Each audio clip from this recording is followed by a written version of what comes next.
Hello, how's everybody doing? It is Sunday afternoon, March 31st, here just after noon.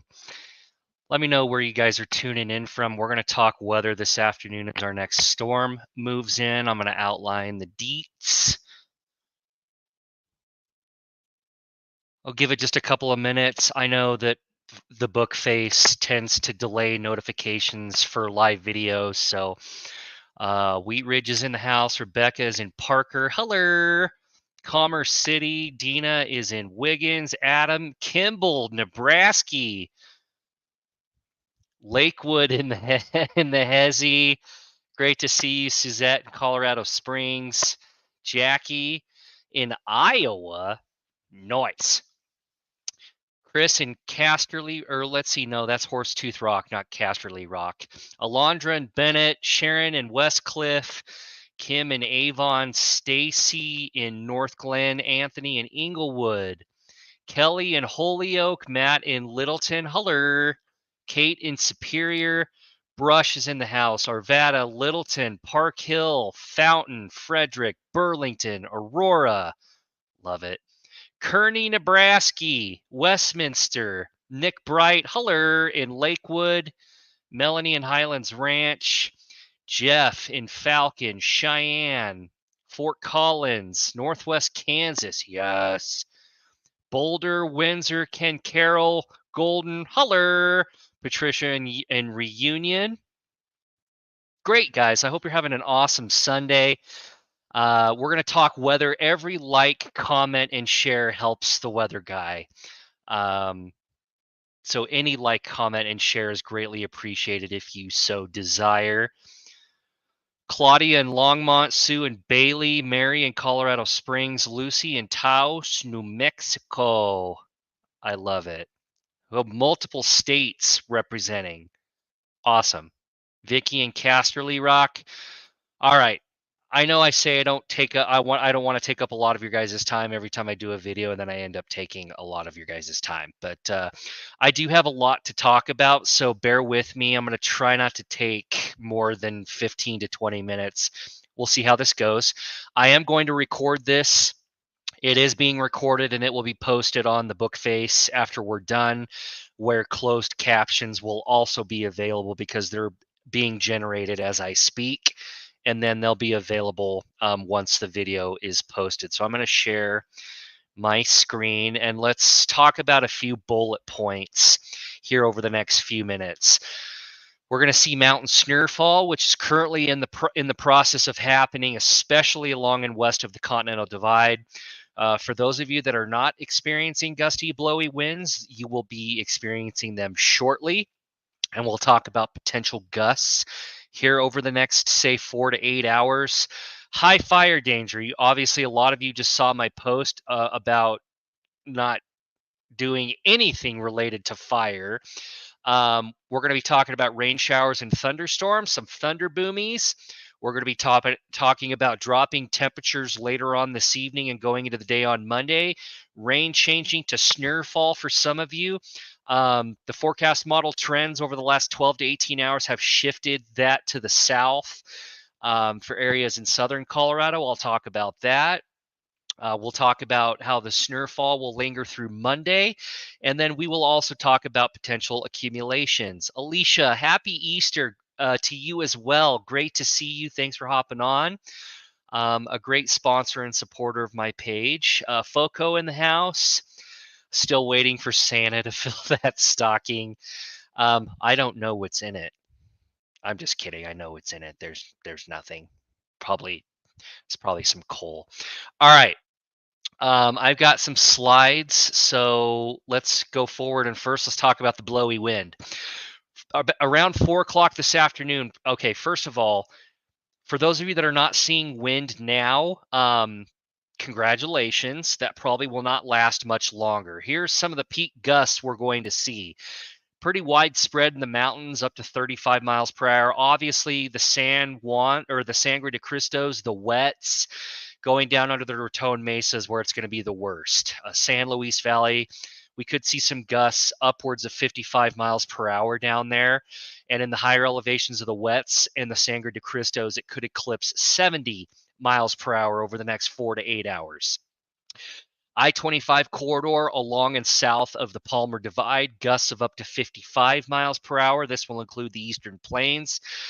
For the northern front range, southeast Wyoming, if you're east of Laramie, going into the western Nebraska Panhandle, and of course going into northeast Colorado, we're going to be somewhat wind sheltered, but gusts here are still up to 25 miles per hour, still possible through 8 o'clock tonight. And this is why we're going to see high fire danger today, because the winds are out of the southwest ahead of our cold front tonight. Southwesterly winds advect warmer air into the region from the desert southwest, and it's also a downsloping wind. So for some of you, our humidity values are going to be under 15%. So that's going to dry out the fuels really quick, and all it takes is a spark and we're off to the races. So please don't be a dum-dum, please. So here's the areas where we're seeing high fire danger. Any area shaded in orange, so that basically is the entire Front Range in the eastern plains, with the exception of far northern northeast Colorado, where the winds are not going to be as strong this afternoon. But anybody shaded in red. So Lyman, eastern portions of El Paso and Pueblo County, getting down into La Junta, Trinidad, Springfield, Lamar, Eads. You should not be burning anything. Fort Carson, are you listening? Nobody should be burning today. Don't drag chains. Hold on to your butts. You should not be throwing cigarette butts out the window. If you are, I will eviscerate you and drag your character through the mud if I find out who you are. Don't do it. So just use common sense, please. If you see something, say something. But the majority of the Front Range in the eastern plains, we're under high fire danger for about the next 8 hours through 8 o'clock tonight. So again, please use common sense. Let's take care of each other. And if you see something, please say something. Snowfall potential. So San Juans, the Sangre de Cristos, the Wets, the Central Mountains, the Gore Range, obviously the Front Range foothills, Continental Divide is going to see the highest snowfall potential. Obviously, there's a big goose egg here in northern Colorado as well as in the donut hole, and this is due to the fact that we're seeing a more southerly shift in the track of the storm, and I'll outline that here in just a second. But also downsloping northerly winds off of the Cheyenne Ridge. That's a drying wind for the northern Front Range and the northeast plains. It's also a drying wind for El Paso and Pueblo County coming off of the Palmer Divide. And in situations like this, we see pretty wide variations in accumulation depending on which part of El Paso County you're in. If you're closer to the Palmer Divide around Monument, Glen Eagle, Black Forest, Falcon, you tend to see a little snowfall out of this, but obviously that goes down rather dramatically the farther south you go into places like, Security Wide Field, going down into Fort Carson, and of course Shriver and Peterson, and then obviously going down into Pueblo. But the reason why we're seeing more accumulation here in southern Colorado is because of the more southerly shift in the track. If you guys follow my computer cursor, the storm's going to take like one of these numbers. It's going to enter into Colorado. The upper level low is going to enter into like northeast Colorado across the Northwest Plateau, and then it's going to take a sharp dive to the south into southern Colorado during the day on Monday. So we're going to see some pretty decent accumulation here in the San Juans above the valley floors. We're going to see some decent accumulation in the Gore Range, San Juan, Sangre de Cristos, and then we're going to see that storm track basically transverse the Colorado-New Mexico state line. So anybody in the vicinity of that upper level low as it tracks eastward across southern Colorado and northern New Mexico during the day on Monday, there is potential for snow accumulation basically along and south of Highway 50. Okay, so if you're in places like Colorado City, Walsenburg, Trinidad, going east into places like Kim, Twin Buttes, Springfield, there is potential for snow accumulation during the day on Monday. And I mentioned this yesterday, but there's people that are complaining they can't see. Well, it helps if your eyes are open. Just kidding. Don't delete me. But also, if you're watching this from a mobile device, view it in landscape mode, turn it to the side. Don't look at it vertical, turn it to the side. Or if you're on a desktop, try and zoom in the best you can. I'm limited based on the technology I have. I'm doing my best here. There will be some wide disparities in snowfall accumulation over short distances because there will be some convective nature of showers, meaning thunderstorm activity. So I'll show you what that looks like on the radar simulation here in just a second, but this is snowfall potential. I just want you to understand the general trend here. The general trend is we're going to keep most of the snowfall accumulation in the mountains and down in southern Colorado, more specifically on the Palmer Divide and mainly south of Highway 50 in southern Colorado. So let's switch gears here. I'm going to get rid of my ugly mug for a second. Let's look at the simulation here over the next 12 to 18 hours. I know this is a little blurry, so let's point out some references.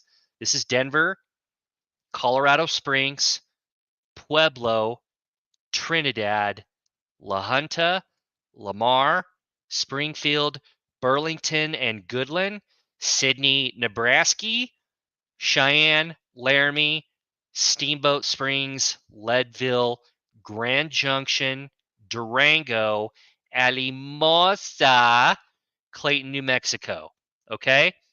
Those are just a few reference points. Pay attention to those as I loop through the forecast model simulation here over the next 12 to 18 hours. Now, keep in mind, the model blend I just showed you is just that. I need you guys to focus on what I'm telling you right now.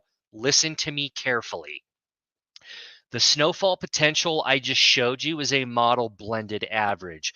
Does that mean you're going to get exactly what I just showed you? No. This is why we deal in probability and scenario-based forecasting, not in deterministic forecasting. That's why I'm not a huge fan of showing you exact numbers, because the reality is most of the time these exact numbers don't verify at all. If you looked at my forecast yesterday, I said there was a decent possibility of getting a trace up to 3 inches with localized areas getting higher amounts due to convection. For those of you that look at all of my posts and not just some of them, you remember I told you that yesterday, and I also told you that there was going to be a wide disparity in snowfall accumulation over short distances because of the convective and banded nature of snowfall. So I'm going to repeat that again for the people in the back. Do not focus on exact numbers. Deterministic, get it out of the way. Get it out of your mind. Let's focus on probability here. Probability is most of you will probably see a trace up to 3 inches. Now, we're not talking about the mountains here. We're not talking about the higher elevations of the foothills. We're talking about lower elevations below 6,000 feet, okay? At or below 6,000 feet. Most of you, a trace, if you're lucky, up to 3 inches on the high end, but down here in southern Colorado, where you're under the influence of convective snow showers on Monday and embedded bands closer to the periphery of the storm circulation, there is a possibility you see higher amounts, and there will be wide disparities in accumulation over short distances. Does everybody got it so far? It's the best way I can explain it. Okay. Let's go back to the forecast simulation. Let me loop this forward. This is basically right now. As we go throughout the day today, obviously the snow showers we're seeing are confined to the mountains.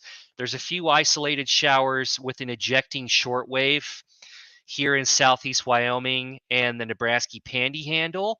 And this lead shortwave will be responsible for generating a few rain showers and thunderstorms this afternoon and evening across northern Colorado, southeast Wyoming, and Nebraska. You can kind of see those bubble up. Now, that's not the exact location. This is all approximation, okay? Most of you by this evening are still going to be under the influence of downsloping southwesterly winds. However, this ejecting shortwave with the cold front backing into Colorado from the northeast out of Nebraska, we're going to see a few rain showers and thunderstorms develop, mainly north of I-70. Okay, so the I-76 corridor getting up into southeast Wyoming, the western Nebraska panhandle, and that's going into tonight. Some of you have also reported fog and low clouds this morning. That's because of the cold front. As the cold front backs in from the northeast, you're going to see temperatures drop behind it. It's going to cloud up, and you're going to see areas of rain and light drizzle develop behind the cold front, along with dropping temperatures. Okay. But this cold front with the lead shortwave is going to aid in ascent, like forcing air up. And that's what we need to produce convection. So, in other words, let me just repeat. There is a chance for showers and thunderstorms going later this afternoon and into tonight, and that will mainly favor northern Colorado, northeast Colorado, southeast Wyoming, and the western Nebraska panhandle going into tonight. Some of the stronger cells, if we can get some good heating ahead of this cold front, could contain hail. We're not looking at anything severe, but some of these stronger cells, if they develop, could produce hail. Let's go overnight.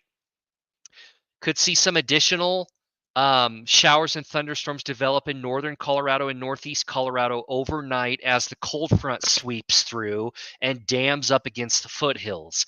But so far, ahead of the cold front, we're still mainly dry here in areas of southern Colorado. That will change abruptly on Monday.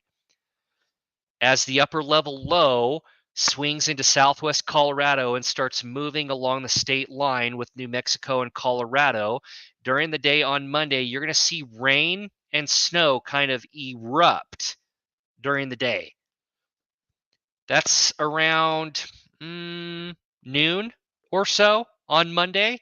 Notice how we go from basically nothing early morning, a few isolated rain and snow showers. It could be a clap of thunder Monday morning. So in and north of Denver, again, northeast plains, Wyoming, Nebraska, other than some isolated rain and snow showers, there's not a whole lot going on.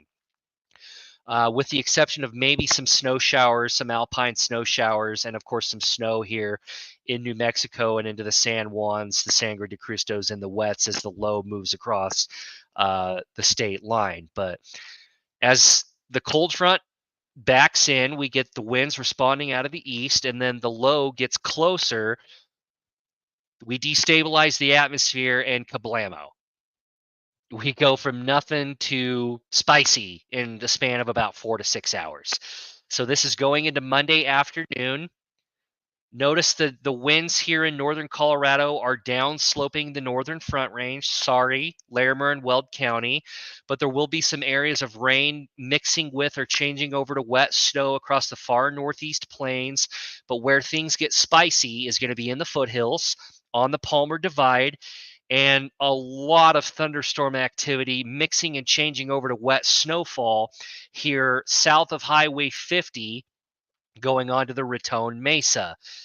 And it could be a mess down there going into Monday night. Notice as I loop this forward going into Monday night, as colder air advects into the region, we basically have rain changing over to wet snowfall with areas of thundersnur, and areas of graupel and hail possibly mixed in. So I'm not advising any kind of travel Monday night and going into early Tuesday morning in southern Colorado. So Highway 50, 160, I-25 going over Raton Pass. If you can delay travel to tomorrow, I would encourage that, because we're probably going to see some pretty spicy, sloppy conditions as you travel south out of Pueblo, as you travel south out of Burlington, going into southern Colorado. Some much needed moisture, obviously, for the Arkansas River Basin. For you dry land irrigators, this is great news. Great for the water basins and the reservoirs, great for the snurpack here in the San Juans and the Sangre de Cristos in the wets. But this is going to favor southern Colorado during the day on Monday with only isolated activity north of I-70 due to us being farther away from the storm circulation, and obviously due to the northerly downsloping winds coming off the Cheyenne Ridge. The majority of the models do agree that by Tuesday morning, most of the activity is out of here. So this is mainly going to be focused during the daylight hours on Monday, with the exception of the leading ejecting shortwave ahead of the cold front, which is going to produce a few scattered rain showers and thunderstorms, possibly mixing with wet snow going overnight and into early Monday morning. And again, that will favor northern Colorado, northeast Colorado, southeast Wyoming, and then the western Nebraska panhandle until we get into Monday. And then the storm gets closer, the upslope kicks in, and we kind of see precipitation blossom out of nowhere for the southern half of Colorado Monday afternoon going into Monday night. And then the storm is out of here Tuesday morning. It'll be breezy, it'll be cooler, but we should see precipitation shut off during the day on Tuesday. And then the next thing I'm watching, it's almost a wash, rinse, repeat kind of cycle, another possible storm system moving in for next weekend. That's all I had. We're at 22 minutes. I wanted to try and keep this under 25 the best I could. I'm going to stop talking so that we don't go over 25 minutes. But I hope you guys have a great rest of your day. Remember, we are under elevated fire danger through about 8 o'clock tonight. So for the next 7.5 to 8 hours, don't be a dum-dum. Be safe. Stay healthy. Take care of each other. Don't be dum-dums. Enjoy the rest of this day with your family. And I will continue to push updates as often as I need to. Much love, peace, and chicken grease. Okay, great.